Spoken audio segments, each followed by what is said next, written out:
Muchas gracias por su presencia, todos ustedes, así como a las personas que nos siguen por las redes sociales, por YouTube, por Facebook, por Instagram.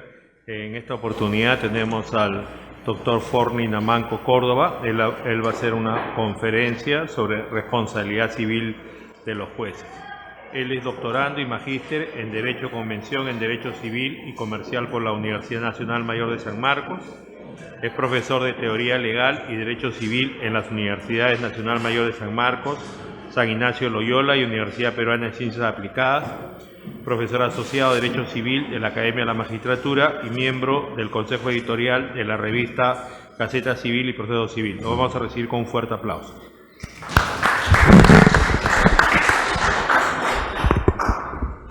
Buenas tardes con todos.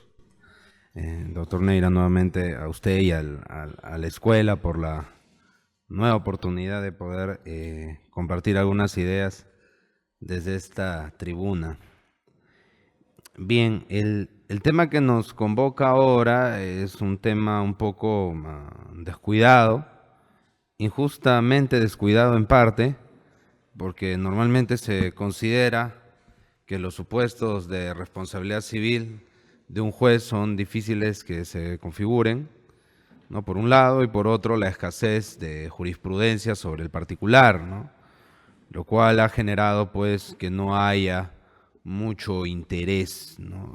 Lo que me propongo aquí es tratar de aproximarnos un poco sobre algunos aspectos básicos de la regulación sobre el tema que, como sabemos, está en el Código Procesal Civil, y por otro lado plantear algunas cuestiones, creo yo, de interés que me parece, tomando en cuenta, repito, la escasez de la doctrina sobre el tema, ¿no? Plantear algunas ideas que creo que pueden ser un tanto novedosas, ¿no? A propósito de este asunto.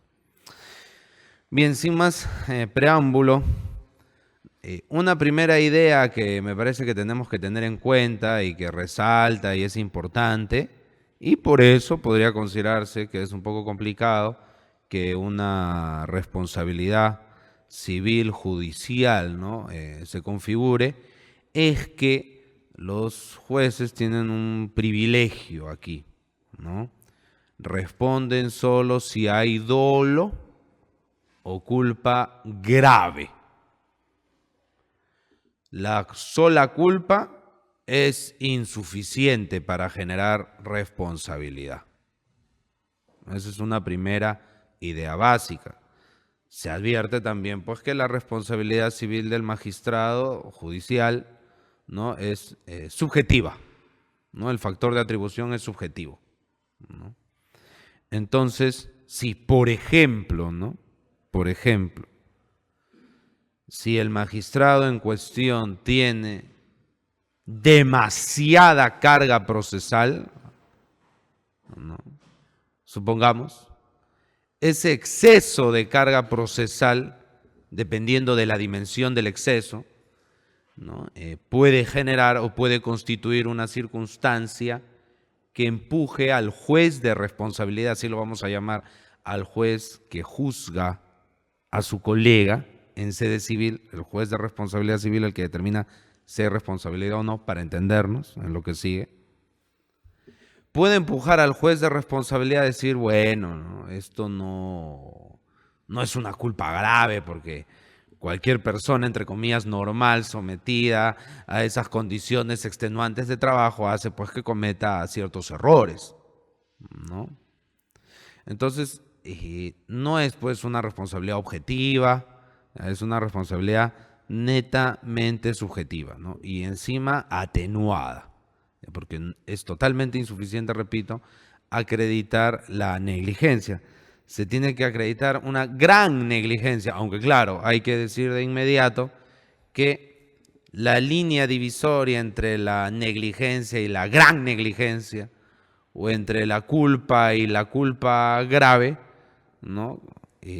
O inexcusable, es, como le llama el Código Procesal Civil, puede ser pues un tanto problemática a veces, ¿no?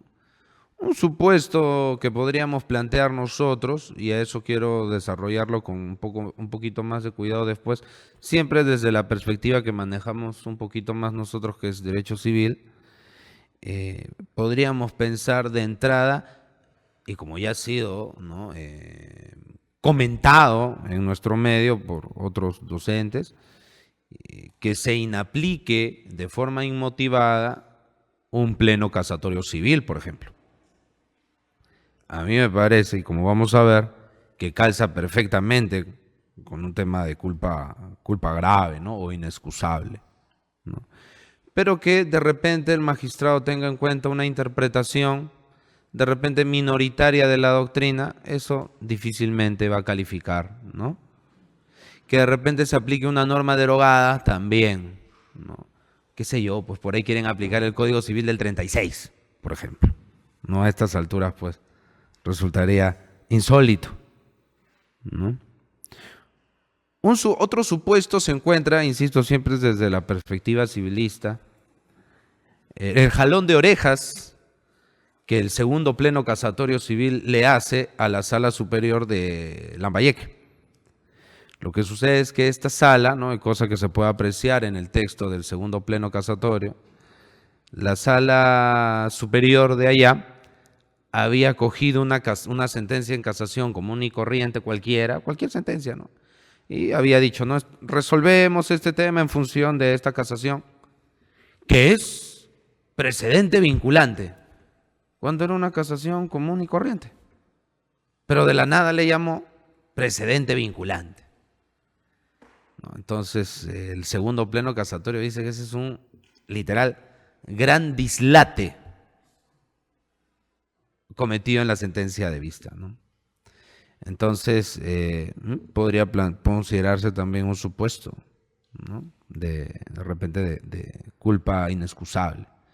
Entonces, la culpa inexcusable, para que se configure, pues tendríamos que estar ante una torpeza que podríamos considerar, pues, mayúscula, ¿no?, entender como imperdonable, ¿no?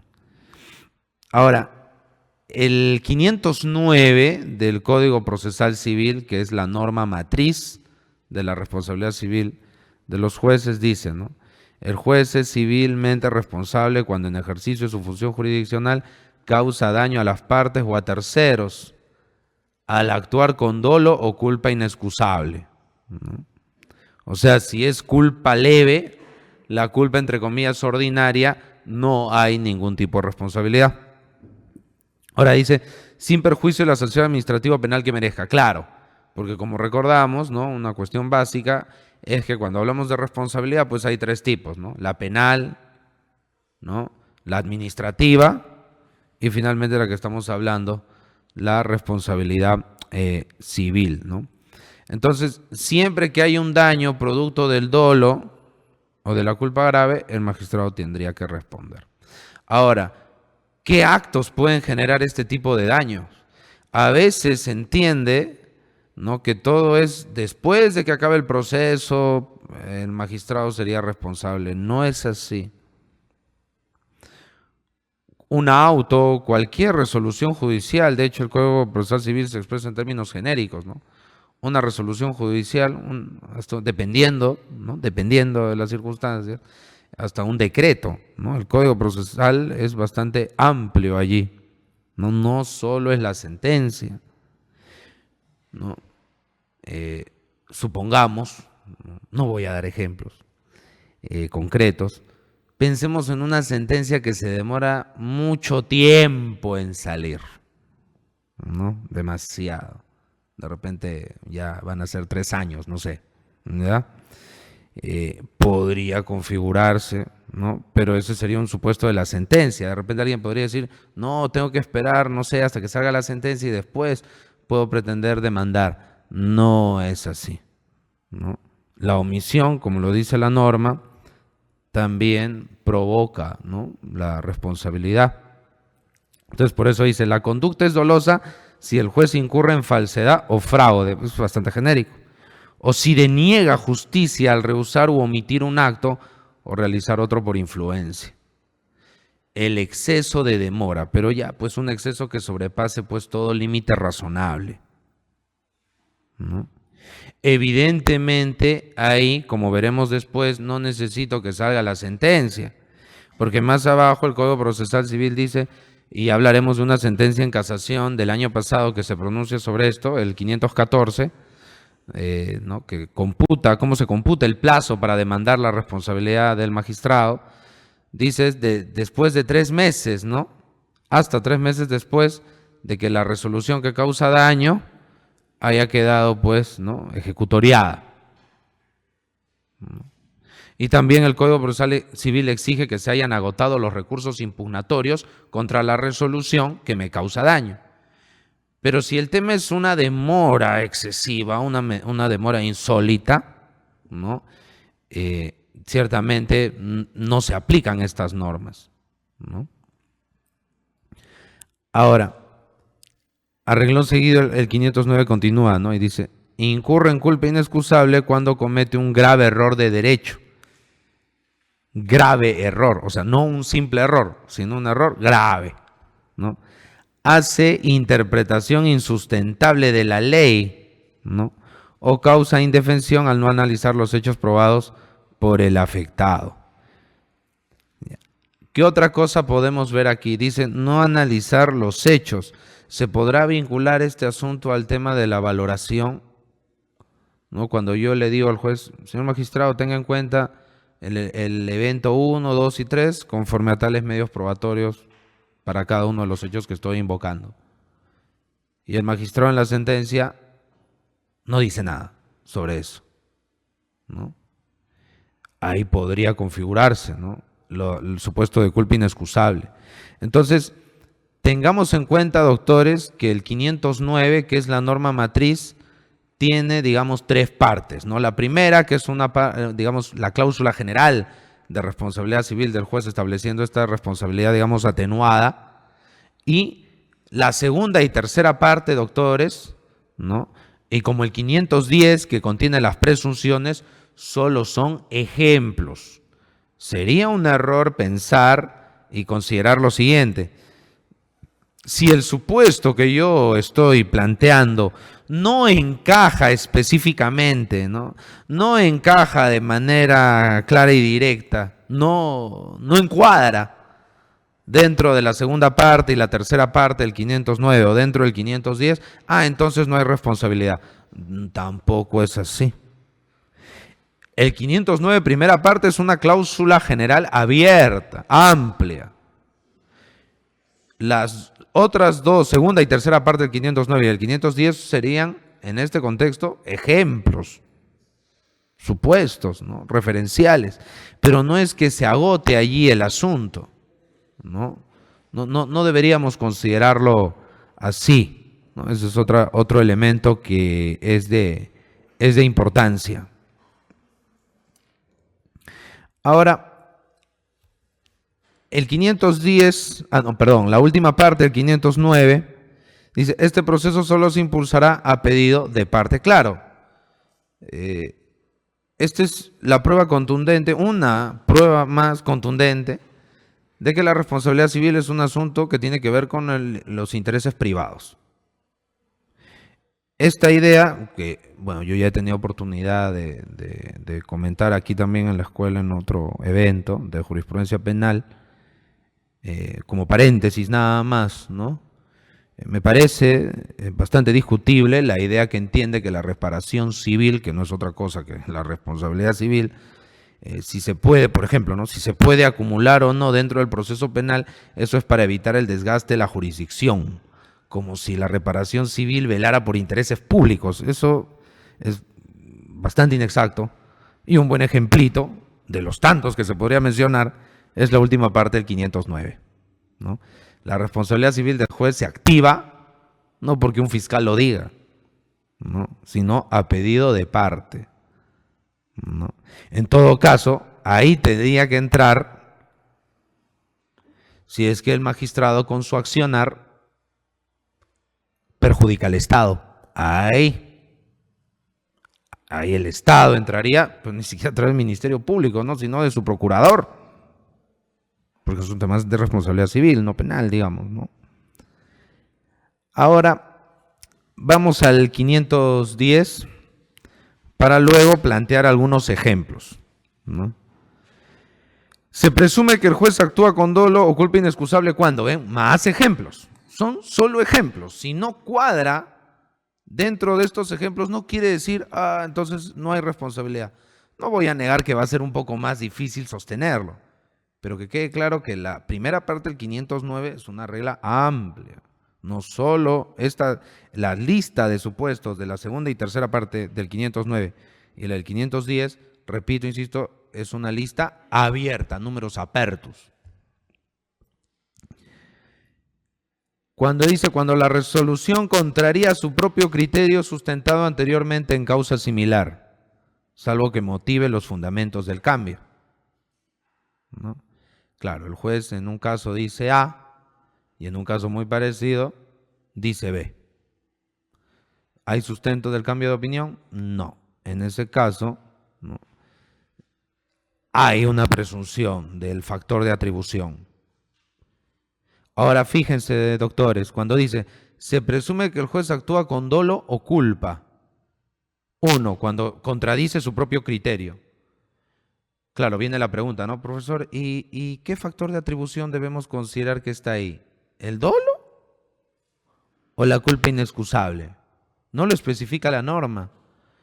La verdad, doctor, es que en principio a efectos de responsabilidad civil, no penal ni administrativa, a efectos de responsabilidad civil, el factor de atribución, ya una vez que la culpa necesaria para que haya responsabilidad queda acreditada, si esa culpa es súper grave o ya es un dolo, es lo de menos. Porque el monto del daño, doctores, en principio, no depende del factor de atribución. Si una persona con dolo causa daños por 100 y una persona con culpa causa daños por 100, el hecho de que haya dolo, no, vamos a ponerle 110 o 120. El monto de reparación civil es el mismo, ¿no? Por eso, en este punto, no es tan grave o no es tan criticable que el 510 diga, se presume el dolo o culpa en estos casos. Ya, pero ¿cuál? Es lo de menos para efectos de cuantificación, ¿no? 2. Resuelve en discrepancia con la opinión del Ministerio Público o en discordia, según sea el caso, en temas sobre lo que existe jurisprudencia obligatoria, lo que estamos conversando en los plenos casatorios, o uniforme, o en base nuevamente a fundamentos insostenibles.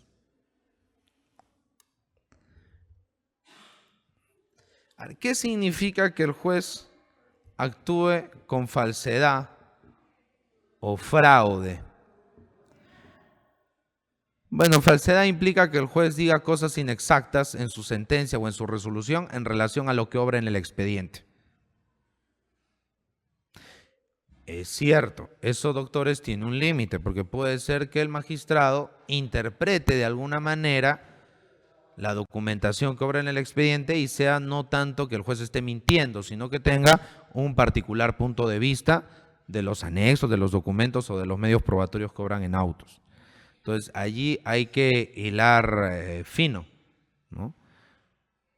No es lo mismo decir que el juez está haciendo una interpretación criticable de los documentos o de las pruebas, o un análisis probatorio de repente opinable, discutible, a que se diga de frente el juez está mintiendo, ¿no? O está diciendo todo lo contrario de lo que consta en autos, ¿no?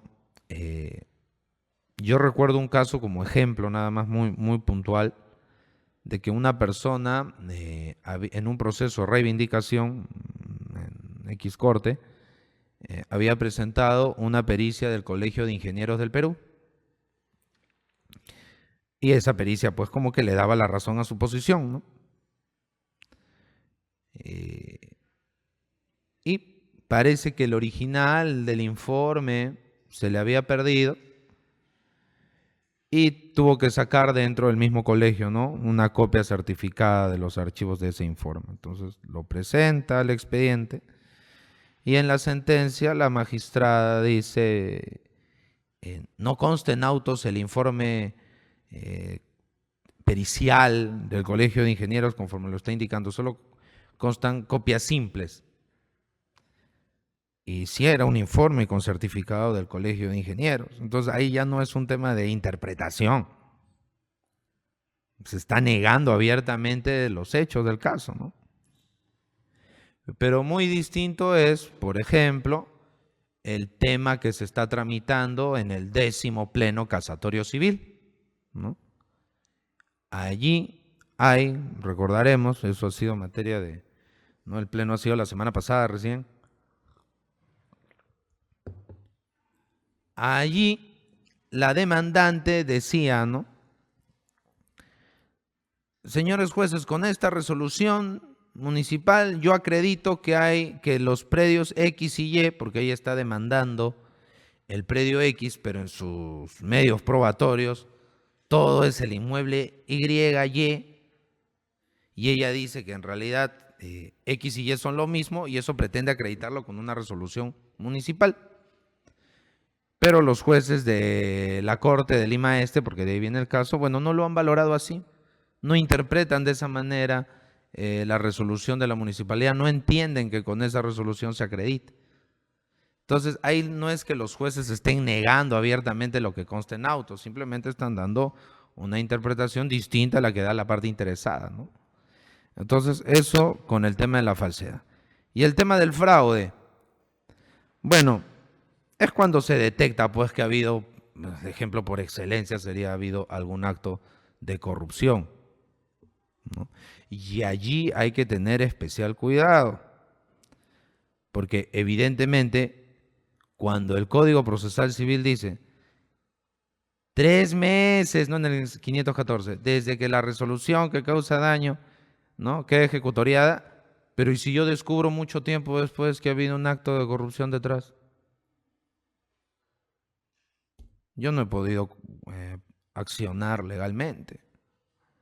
Un ejemplo, ¿no?, y que ha salido en la televisión, ¿no?, es el caso Román de los CNM Audios, ¿no? Un magistrado superior en el reportaje Panorama supuestamente estaba coordinando los votos con una de las partes. Pero claro, fíjese, ahí hay un detalle y también traería a colación el caso que se ha denunciado en Cerro de Pasco, ¿no?, que también un miembro del colegiado estaba incurriendo en actos indebidos. Aquí hay que reparar en algo. Fíjense, y que no lo dice el Código Procesal Civil, pero no es necesario que lo diga porque esto es una cuestión, digamos, general, ¿no?, de responsabilidad civil. Si se acreditase, como en el caso de Pasco, ¿no?, que el magistrado, el juez que ha incurrido en actos indebidos, su intervención finalmente no alteró la decisión y más bien sus compañeros le dieron la contra, evidentemente sería un poco difícil que haya un tema de responsabilidad civil. Me refiero a la parte, no al tema del Estado, que frente al acto de corrupción, ¿no?, el Estado también es agraviado y ya sería otra discusión allí. Me refiero al litigante, no alterado en nada, ¿no? En el otro proceso, el del Callao, el del caso Román, allí sí todos votaron de la misma manera, solo que se descubrió a un integrante del colegiado, no a los 3, solo a uno. Digamos que hay presunción de inocencia en los otros 2, no se puede acreditar. Entonces, ¿esto a qué nos lleva? ¿A dónde nos, digamos, nos llevaría a pensar, ¿no?? Al tema de la causalidad, el nexo de causalidad, ¿no? Si yo soy integrante de un colegiado, mi accionar, digamos, indebido por sí mismo es capaz de causar el daño cuando no se ha acreditado el mal obrar de los demás. Ese es un punto importante, porque yo podría decir, con un solo voto no se genera daño, eso dímelo si estuviéramos a nivel de juzgado, de primera instancia, de primer nivel o segundo nivel, entiéndase, juez de paz o juez especializado. Pero como estoy en una sala superior o en una sala suprema, ¿no? Yo solito. Pero tú eres el ponente. Pero igual, o sea, yo solo no soy capaz de generar nada, sobre todo si no pruebas que ha habido algo indebido detrás. Entonces, ese también es otra línea de discusión que está pues totalmente descuidada en nuestro medio, ¿no? Porque recordemos que la ley orgánica del Poder Judicial dice que el ponente es básicamente responsable por el tema de las citas, ¿no? Por ahí que cita alguna bibliografía, pero todos los magistrados, se supone que al margen de que haya ponentes o no, todos los magistrados tienen una participación. Entonces, si se supone que todos los demás han actuado correctamente, ¿no? Sería discutible, ¿no? Y simplemente lo dejo ahí para la discusión, ¿no? Si yo acreditando el obrar indebido de uno solo, muy distinto sería que ese uno solo sea un dirimente. Ahí sí ya no habría pues nada que discutir, ¿no? Porque prácticamente la situación es parecida a la de un juzgado especializado, juzgado de paz. Todo depende de él. Pero en la judicatura del tercer nivel o del cuarto nivel, entiéndase, superiores o supremos, no todo depende de uno. Entonces ahí también hay una línea de análisis que merece más atención. Deniega, luego sigue, ¿no? Deniega justicia al rehusar omitir un acto o realizar otro por influencia. ¿A qué se refiere eso? Uno puede interpretarlo, no es que haya sido dejadez, sino que ha sido por influencia o por mandato de otro. O sea, nuevamente, mediando un acto indebido de corrupción, la persona o el magistrado encargado ha demorado la tramitación del expediente causando daño. A ese supuesto se refiere, porque recordemos que aquí estamos en el tema del dolo. Pero eso no quita, reitero, que si la demora, aunque no sea por dolo, ¿no? Si es una demora de años en que salga una resolución, o sea, es evidente, pues, no necesito acreditar dolo, ¿no? En el peor de los casos es una dejadez grave, ¿no? Un descuido importante. Luego, el grave error de derecho. Norma derogada, ¿no? Que es el clásico supuesto, ¿no?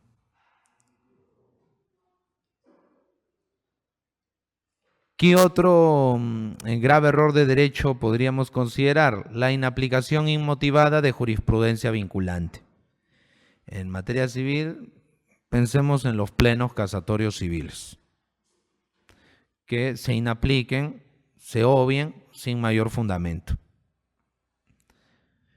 Ahora, interpretación insustentable.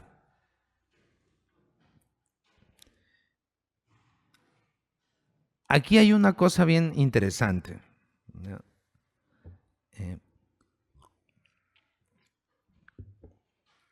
Hay un caso, ¿no?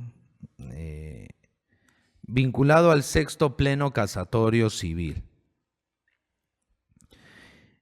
Cierta sala superior ha dicho lo siguiente, ¿no? Recordemos sexto pleno, ejecución de garantías reales. Ha dicho, para presentar, ¿no?, la demanda de ejecución de garantías, si no eres un banco, ¿no? Pues recordemos que el sexto pleno divide entre si el acreedor es banco o no, si es parte del sistema financiero o no. Si no eres banco, tienes que presentar la garantía debidamente constituida y registrada, ¿no?, en el registro público, y la obligación debe constar, repito, dice el sexto pleno, en un título ejecutivo u otro documento análogo. o idóneo. Entonces ahí viene la discusión, ¿no? Ah, caramba, entonces cuando yo presento mi demanda de ejecución de garantías y no soy un banco, no es necesario, bueno, la garantía real obviamente, ¿no? Tiene que estar en la escritura pública e inscrita. Pero la obligación que voy a cobrar, la obligación cuyo incumplimiento justifica esta ejecución, no tiene que estar en un título ejecutivo, puede estar en otro documento idóneo. Pues sí, eso dice el sexto. Entonces una persona presenta una demanda de ejecución de garantías anexando unas facturas, no facturas conformadas, unas facturas comunes y corrientes. Y le dice al juez, ¿no? Señor magistrado, este es un documento idóneo. No es un título ejecutivo, pero es un documento idóneo. Así que procedamos nomás. ¿No? El demandado apela y dice, no, que el Código Procesal Civil dice que solamente, y eso es cierto, solamente se puede llevar adelante la ejecución si es que la obligación consta en un título ejecutivo. ¿De dónde el sexto pleno ha sacado en otro documento idóneo? Entonces, ¿qué dice la Sala Superior? Dice, es cierto, el pleno aparentemente estaría contradiciendo de modo abierto al Código Procesal Civil. Entonces uno está en un dilema entre hacerle caso al Código Procesal Civil o al pleno casatorio. Entonces, en vez de apartarme, mejor digo que voy a interpretar el pleno. Y dice así, ¿no? Cuando el sexto pleno indica que la obligación tiene que estar en un título ejecutivo u otro documento análogo, ¿cuál es ese otro documento análogo? Otro título ejecutivo. Esa es su interpretación. Aquí, en mi opinión, difícilmente podría hablarse del supuesto que estamos comentando, porque es cierto, la Sala Superior acá se está apartando, solo que no lo dice por su nombre, no dice me aparto del pleno porque me parece que no está fundamentado y viola la ley de forma clara. No dice eso porque de repente eso puede ser un poco escandaloso. Entonces dice, no, estoy interpretando el pleno. Esa es mi interpretación. Pero decía, mal que bien está inaplicando el pleno, pero está motivando, está fundamentando, ahí da las razones por las cuales esa interpretación tiene que ser, porque es la única que respetaría, en opinión de ellos, el Código Procesal Civil, ¿no?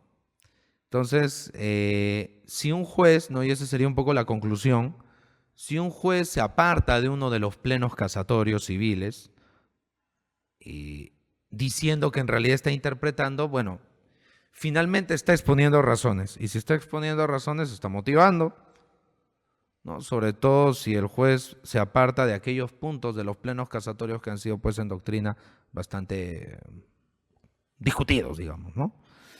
Entonces, si el juez motiva para apartarse, ¿no? Ya no estaríamos ante un grave error de derecho. Más allá de que el juez le llame, no me estoy apartando, estoy interpretando. Igual, lo cierto es que al final del día está motivando, está explicando. Así que no habría ningún problema.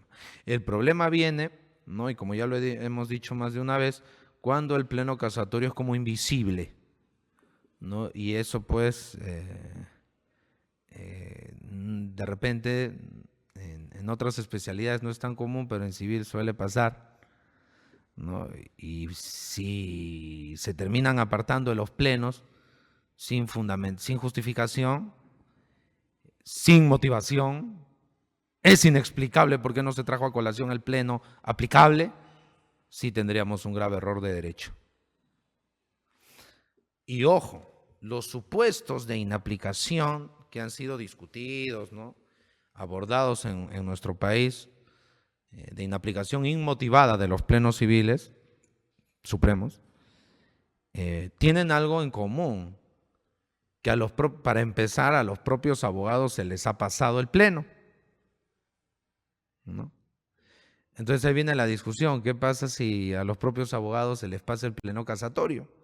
¿Podrá el magistrado decir, bueno, pues los abogados no me hicieron acordar del pleno? No, pues definitivamente no, ¿verdad?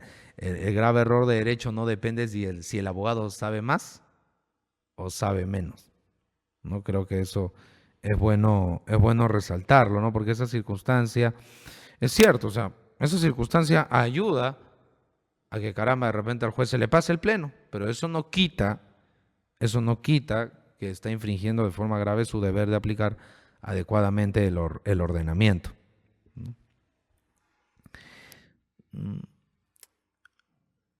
Bien.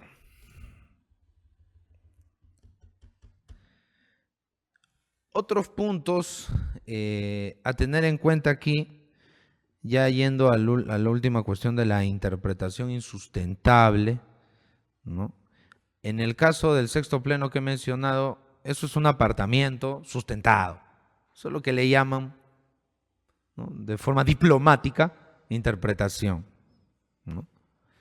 Interpretación insustentable, ¿no? Si yo acuso, ¿no?, si yo considero, ¿no?, que cierto juez, cierta sala, al condenarme, por ejemplo, en un tema penal, ¿no?, no, que se ha inaplicado mal la norma, ¿no? El juez equivocado no debió aplicar esta norma penal, debió aplicar otra. Y nada más. Lo correcto es que tengo que explicar la interpretación que ha dado el magistrado. Y luego yo decir por qué esa interpretación es insustentable, por qué viola el texto de la norma. No basta con que la interpretación sea discutible, que a mí no me parezca. No, yo tengo que explicar por qué la interpretación del magistrado rompe el texto de la ley. Tengo que hacer esa explicación. ¿Por qué la interpretación del magistrado no aguanta el texto normativo? Si no hago esa explicación, ¿quién tiene que probar que la interpretación es insustentable? El supuesto afectado, pues. No se trata, ¿no?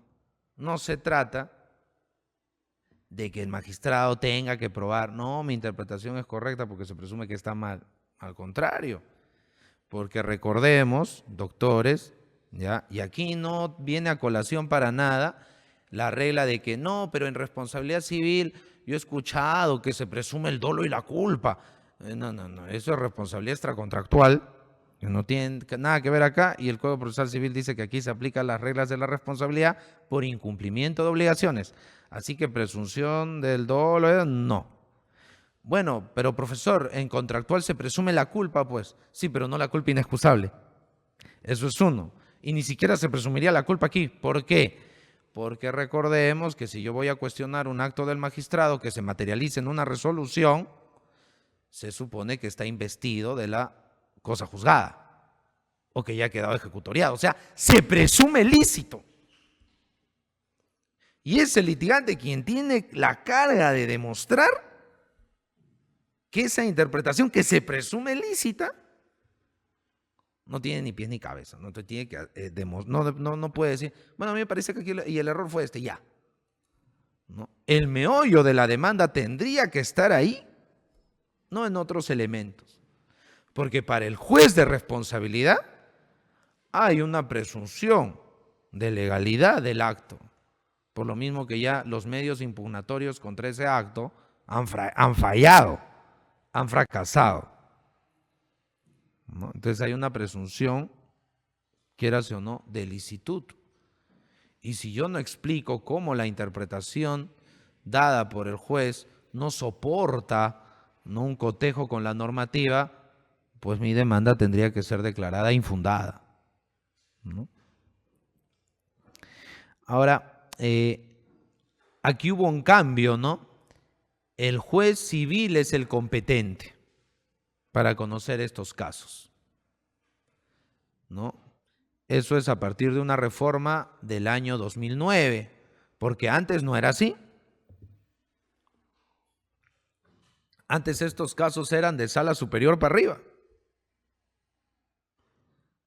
Si yo consideraba que el juez de paz letrado y el juez especializado eran los responsables, tenía que iniciar mi demanda ante la sala superior. Y si yo consideraba que los vocales superiores habían incurrido en responsabilidad, tenía que irme a la Suprema. Y si en la misma Suprema estaba el daño, pues la misma Suprema era la única competente. Entonces se consideró que eso de una u otra forma afectaba la pluralidad de instancias, en fin, ya es un tema de discusión de norma derogada, ¿no?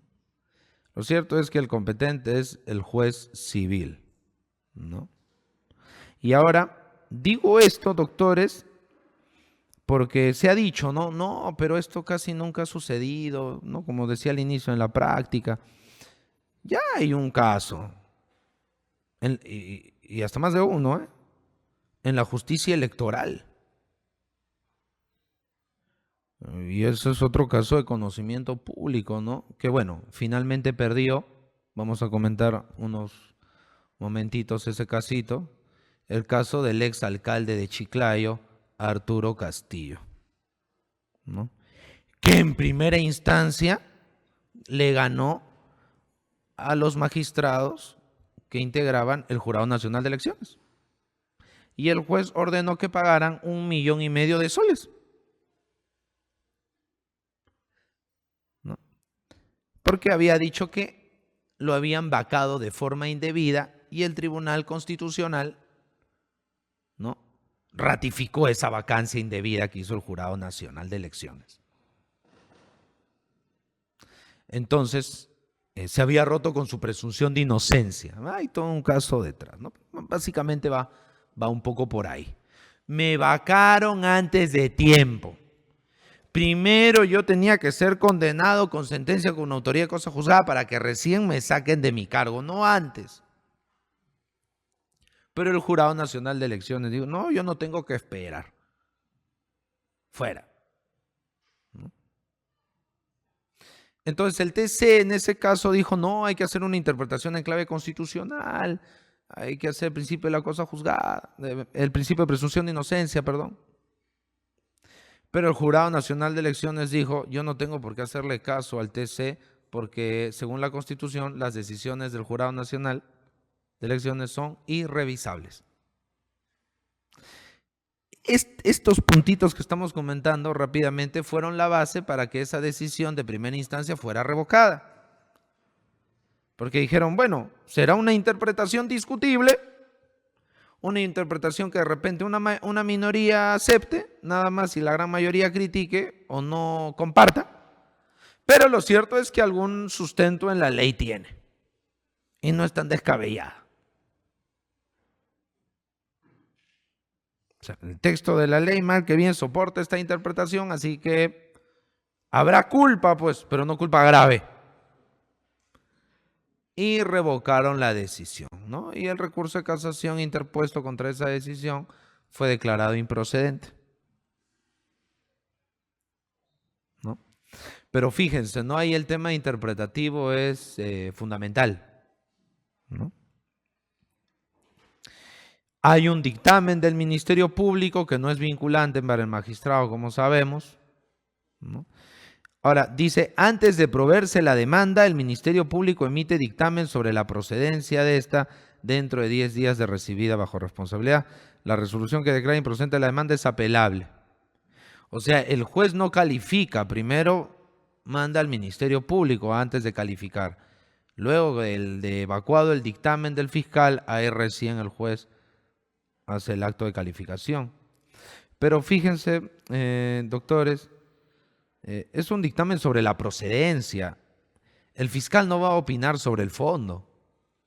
En mi opinión, si el Ministerio Público tenía algo que ver aquí, por lo menos si uno interpreta, digamos, con rigurosidad el 512, dice procedencia, o sea, es para ver temas de forma, no de fondo. Pero, ¿por qué el fiscal tendría que ver temas formales y no el fondo de la discusión? Si al fiscal lo van a convocar sería para que vea el fondo del asunto, ¿no? No un tema de forma, si están los medios probatorios, si tiene interés para obrar, si tiene legitimidad. O sea, ahí habría que de repente dar una mejor interpretación a esto y decir que el fiscal también tendría que dar alguna opinión sobre la cuestión de fondo, ¿no? Bueno, el 513, lo que les había comentado, doctores, ¿no? La demanda solo puede interponerse luego de agotados los medios impugnatorios previstos en la ley contra la resolución que causa daño. Esta norma no aplica cuando el asunto es por excesiva demora. Eso es obvio, ¿no? Eso es evidente, ¿no? Porque si hay demora, está demorando demasiado, ya la resolución sale tarde, pero la misma demora encima ha causado un daño. Entonces, el 513 no aplicaría. Ahora, 514 dice, la demanda debe interponerse dentro de 3 meses contados desde que quedó ejecutoriada la resolución que causó daño. A ver,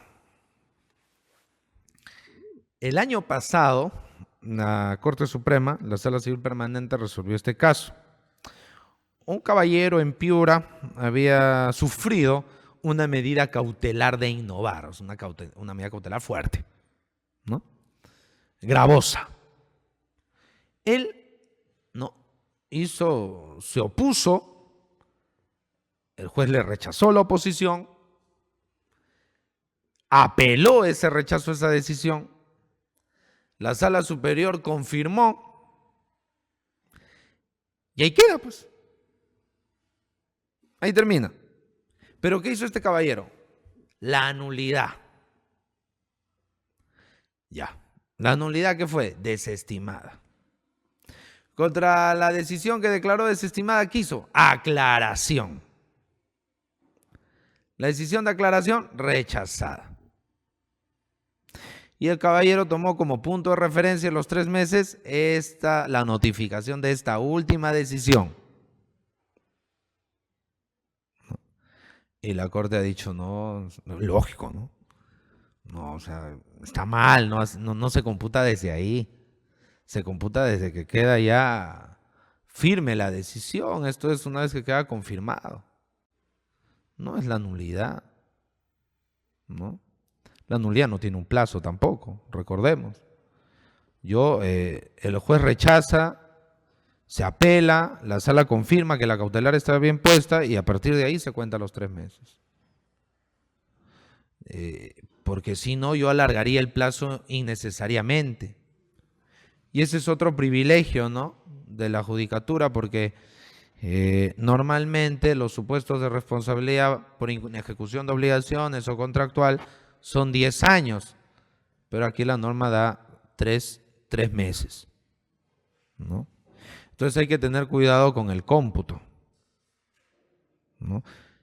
Ahora, ¿quiénes son? Y es el momento de decirlo ahora.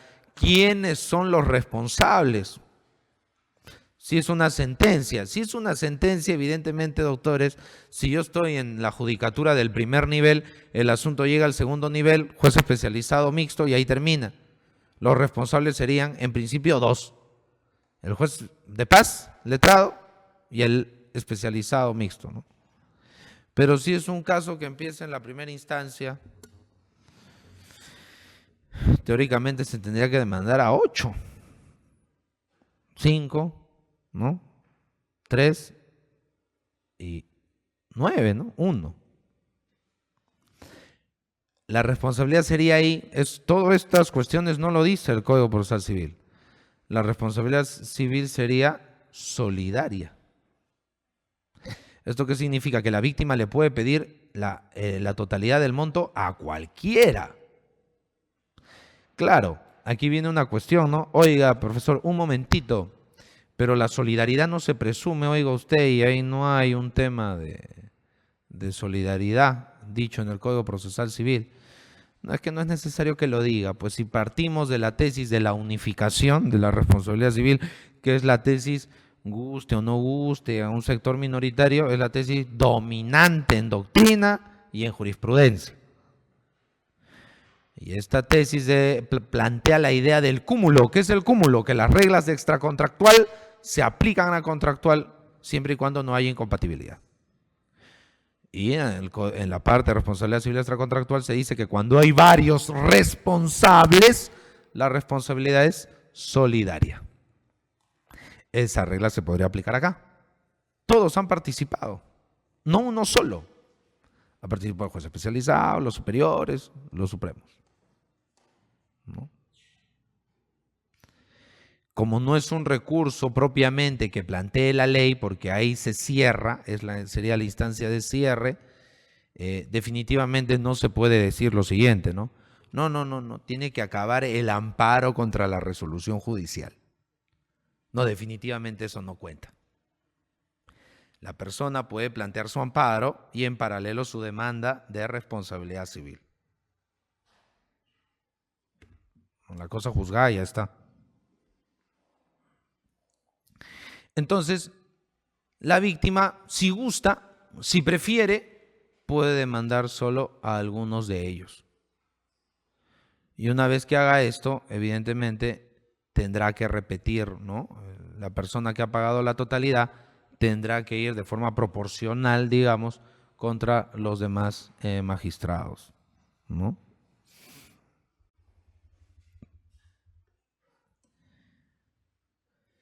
Dice el 515, el monto del resarcimiento, su exoneración y la carga de la prueba del daño causado se regulan por las normas del Código Civil referidas a inejecución de obligaciones en cuanto sean aplicables. Por eso no es que se presuma la culpa, doctores, ¿eh? Olvidémonos de esa idea. Se parte de una presunción de licitud en favor del magistrado, ¿no?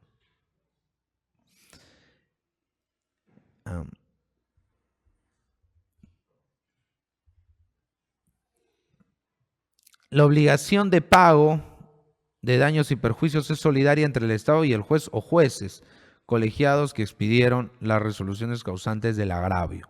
Esta solidaridad, repito, se refiere al Estado y a los magistrados, pero claro, siendo prácticos, pues de repente la parte afectada no va a irse al Estado, ¿no? Sino va a irse al o los magistrados que él considere, ¿no?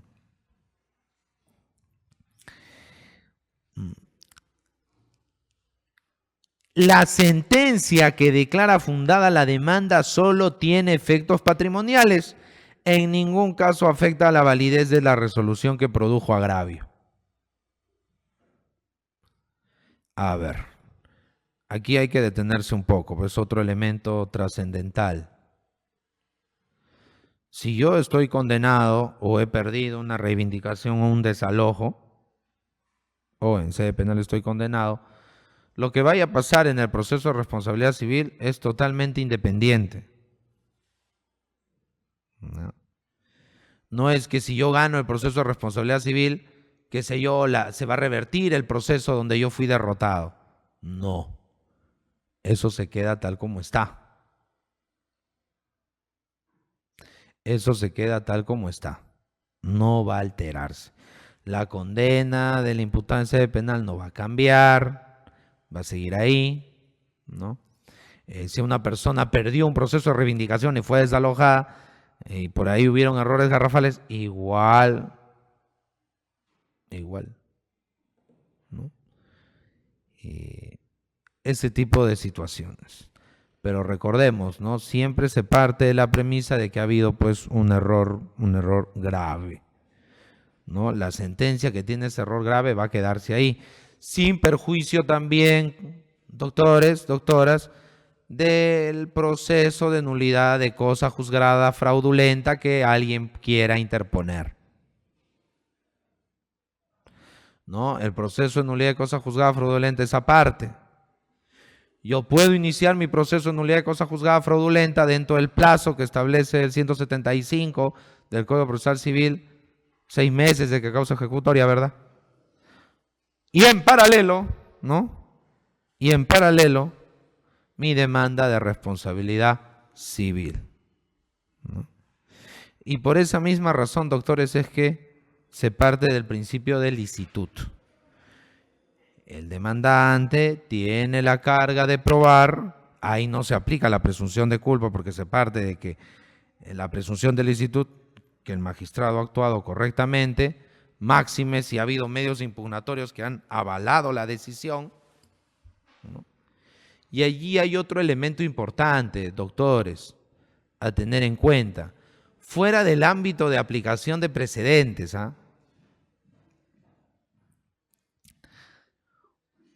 Si mi decisión, sea yo como juez supremo, o juez superior o juez especializado, si mi fallo ha coincidido con lo que se ha dicho en instancias inferiores, ese es otro elemento a tener en cuenta.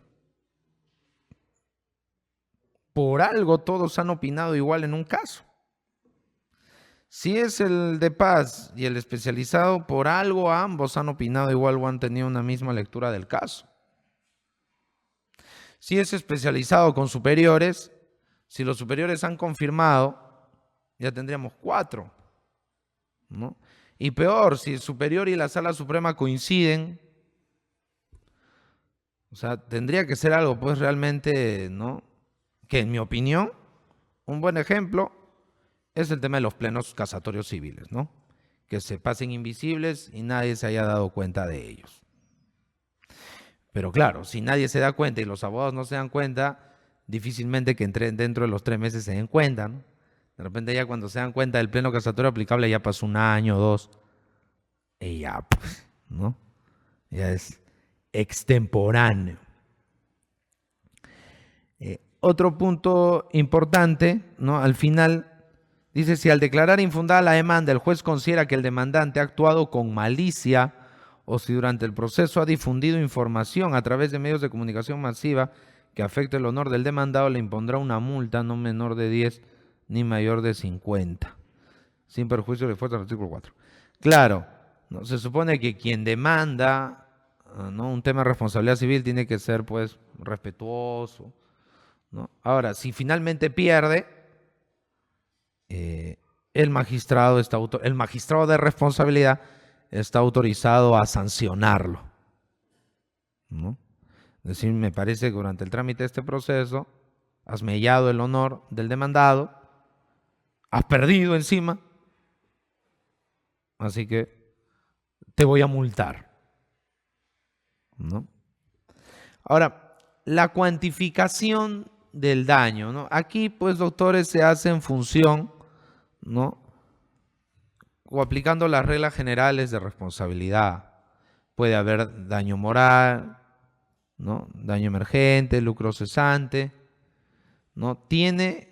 El afectado tiene que demostrar, tiene que hacer un análisis de cómo así llega a la cuantificación que establece. Yo no puedo pedir de la nada porque simplemente me siento adolorido millones. No tengo que hacer o dar una explicación. Lo que la Judicatura Civil suele denominar, necesito el desagregado. Toda la explicación de los conceptos, ¿no? Insisto, daño emergente, lucro cesante, ¿no?, el daño moral y el discutible pero vigente daño a la persona, ¿no? Sobre esos 4 conceptos tiene que hacerse la explicación del perjuicio sufrido. Entonces, cada concepto llega a cierto monto, ¿no? Y cierto monto que, repito, merece las explicaciones detalladas del caso. Porque aquí hay un dato importante. Si no se prueba el daño, no hay responsabilidad, ¿verdad? Si no se prueba el daño, no hay ningún tipo de responsabilidad, por más súper insustentable que sea la decisión del o los magistrados demandados, ¿no? Y repito, en mi opinión, fuera de la aplicación de un precedente vinculante, ¿no?, es un poco complicado, ¿no? Es un poquito complicado lograr que se configuren estos supuestos. No digo que sea imposible, pero va a ser un poco difícil. Por eso ahí va la reflexión, ¿no? Creo que aquí sí juega un rol dentro de las funciones que puede tener.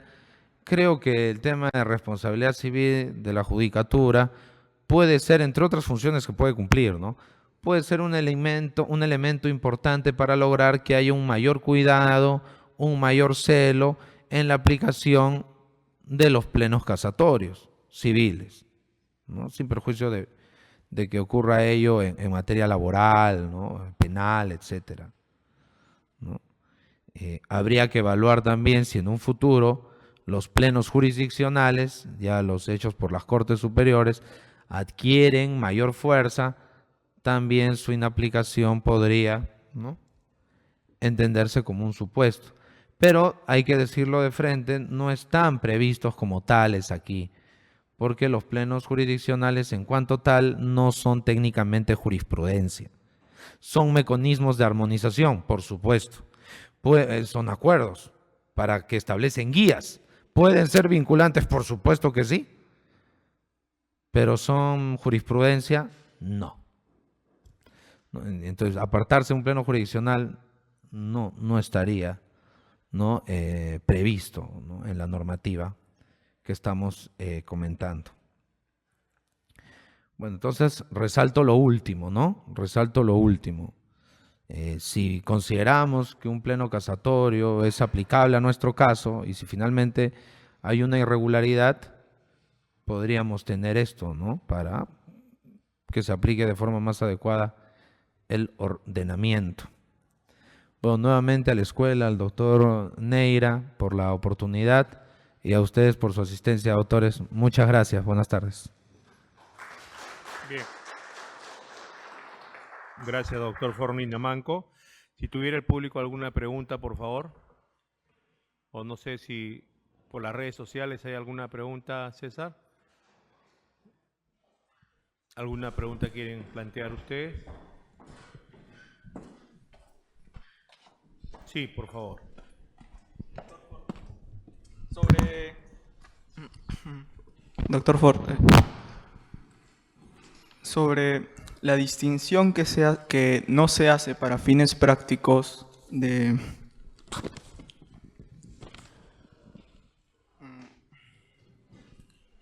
la culpa inexcusable y el dolo, ya que la reparación civil es proporcional al daño.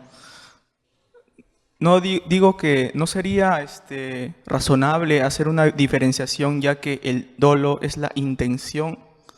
En cambio, la culpa inexcusable es algo es algo que puede darse por ignorancia o incapacidad, porque puede ser consecuencia del exceso de carga laboral del juez, supongamos. Sí, gracias. Bueno, como habíamos comentado, ¿no?, finalmente la indemnización tiene como función principal en nuestro sistema civil reparar, ¿no?, reparar el daño. Podría construirse la idea, ¿no?, y ya estaríamos de repente en un plano de repente de ley eferenda, de que la actuación con dolo cause daño moral, un daño moral adicional, un poco, digamos, analizando tu pregunta, porque yo como litigante de repente me voy a sentir más adolorido, más ofendido, más insultado cuando ha habido de repente una actuación dolosa que una torpeza mayúscula, ¿no? De repente la persona le puede dar rabia, cólera, frustración cuando el juez de repente comete un error grave. Pero definitivamente, ¿no?, podría decirse que le va a dar furia si ha habido un factor de repente de corrupción, o sea, dolo, ¿no? Pero ahí habría que construir esa idea, ¿no?, que no la descarto.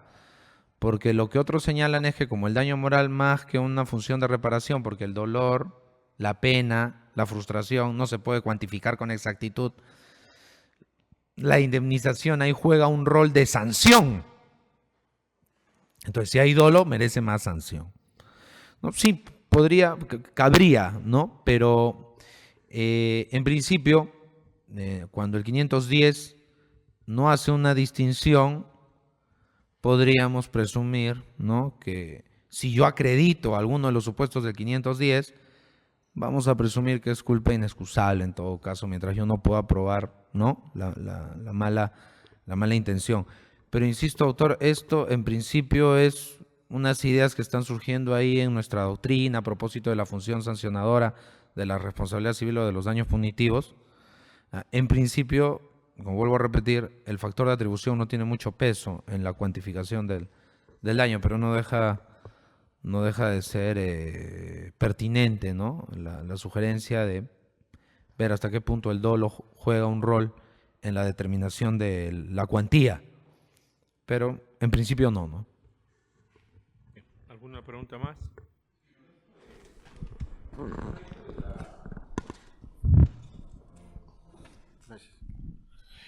Buenas tardes, doctor. Con esto del sexto pleno casatorio en que se toma a los documentos idóneos como parte de, ¿no? Como aceptación para un medio probatorio, se entiende ahora de sus últimas palabras de hecho de que no es solo es vinculante, ¿no? Esos plenos, pero lo toman los jueces como base también. O sea, si bien altera entonces al Código Civil. Entonces, siempre es un pleno casatorio y muchos de ellos están alterando el Código Civil, ¿no? ¿No es eso una incongruencia? Sí, a ver, hay como una pequeña precisión. O sea, apartarse inmotivadamente de un pleno casatorio civil, definitivamente estamos ante un tema de, por lo menos, culpa grave. ¿Ya? Apartarse de un pleno jurisdiccional es otra cosa, ¿no? El pleno jurisdiccional no está previsto y no es jurisprudencia, tampoco valdría como jurisprudencia uniforme, ¿no? Eso por un lado. Ahora, si el pleno casatorio o el acuerdo plenario me distorsiona la normativa, ¿no? Y yo igual lo aplico, ¿hay un tema ahí de responsabilidad? En mi opinión, no, porque hay un aval, pues, mal que bien, del pleno casatorio. El pleno casatorio podrá estar mal, lo que se quiera, pero es el respaldo que tiene el magistrado, ¿no? Y se supone que son obligatorios y se supone que la propia ley le dice aplícalo, ¿no? Entonces, agradezco la precisión del doctor. Yo puedo... Doctor, disculpe, hay preguntas en redes. Ah, ok. Sí, ahorita. ¿Qué? ¿Algo más? No, para cerrar, Sí. para cerrar con la idea, pueden haber plenos, insisto, no discutibles, opinables, ¿no? Pero finalmente hay una regla que le dice al juez aplícalo, ¿no? Entonces, en mi opinión, si el magistrado aplica un pleno casatorio muy discutible, que eso sea fuente de responsabilidad, en mi opinión, es muy difícil. Pero gracias, oportuna la pregunta. Bien, acá Miguel Ángel Rojas Mesarina pregunta: ¿la presunción que se plantea respecto a las sentencias incide necesariamente en el factor de atribución, dolo o culpa? Bajo esa premisa, ningún acto lícito puede ser doloso o culposo. Gracias por la pregunta. Claro, un poco retomando lo que habíamos precisado. O sea, hay una presunción de licitud en el actuar del magistrado. Es una presunción ciertamente relativa, pero que el demandante tiene pues que destruir, tiene que quebrar. Entonces tiene que hacer un análisis detallado, explicar puntualmente, detalladamente las razones por las cuales la interpretación que supuestamente le ha causado perjuicio no tiene ningún amparo en la ley. Y eso, repito, en principio puede ser complicado, porque se supone que esa decisión ha pasado por revisión, los medios impugnatorios. No digo que sea imposible, ¿no? De hecho, vuelvo a repetir, ¿no? Con lo que empecé, ha habido casos de plenos casatorios invisibles que han pasado y nadie se dio cuenta y eran aplicables, ¿no? Entonces, no es que se plantee de que no hay una presunción de licitud y con eso, entonces, no, pues sería imposible jurídicamente. Simplemente es para poner en su lugar el asunto de la carga de la prueba y que uno tendría que ser especialmente meticuloso, sobre todo como demandante, ¿no? Un poco va por ahí el asunto. No podemos, me preocupa esto porque no podemos aplicar la regla de presunción de culpa del Código Civil. No. Ya, yo empiezo ganando. Empiezo asumiendo que porque yo lo digo el juez ha incumplido. No. Más bien al contrario, hay una presunción de que se ha cumplido con el deber de impartir justicia, con el deber de dar el servicio de administración de justicia. Ya será el demandante quien tenga, ¿no? Cosa que no sucede en obligaciones, pues, que se parte, ¿no?, de la culpa. Ahora, la pregunta me permite precisar, y con esto termino, muy distinto, doctores, va a ser el caso por la excesiva demora. Porque en la demora no hay un aval de nadie, a diferencia de una resolución, que viene el aval de la gente que ha opinado igual que yo, sean mis superiores jerárquicos o mis inferiores jerárquicos. Pero en la demora, ahí sí podría aplicarse la presunción, ¿no? Cuando los magistrados se demoran mucho en dar la sentencia. Esa sería mi respuesta. Sí, justo una pregunta en el sentido que entonces procede demandar por daños al juez cuando un juez expide sentencia vencidos los plazos a pesar de haberse reiterado y dicha sentencia fundada ya no sirve al litigante. Ya. Nuevamente, sí, por supuesto, pero nuevamente se tiene que acreditar que la demora ha sido, pues, exagerada, ¿no? Que el magistrado se demore, pues, no sé, años, ¿no?, en emitir la decisión. No me obliguen a dar un ejemplo, ¿no? Pero si la demora es comprensible por la carga procesal, si el magistrado tiene que atender 3.000 expedientes, ¿no?, ahí se tiene que hacer el análisis caso por caso. Si la demora está justificada, ¿no? Ahí, doctor Neira, para un poco profundizar un poco en la inquietud, ¿qué pasaría? ¿No? Y nuevamente, ¿no?, como siempre me gusta recordar esta frase de Fernando Traseñiz, que la idea es salir luego de una conferencia, es salir con inquietudes, no con respuestas, ¿no?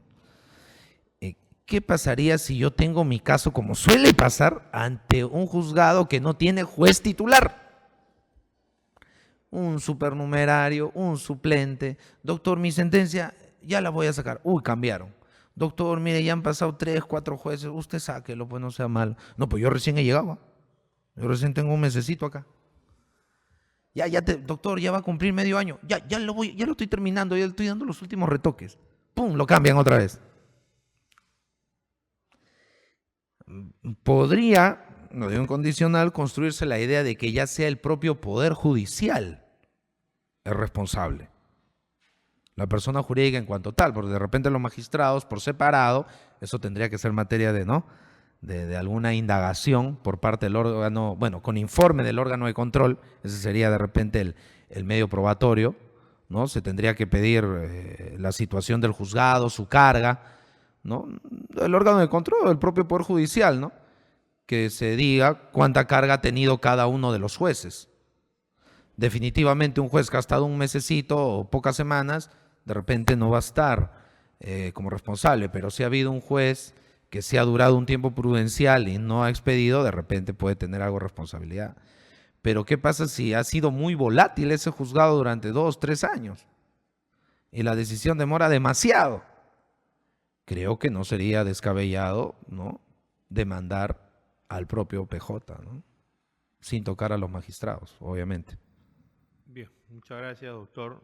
Gracias. Forni Namanco Córdoba. Vamos a despedirlo con un fuerte aplauso. Vamos a entregar un diploma en nombre del Poder Judicial. Muchas gracias, doctor.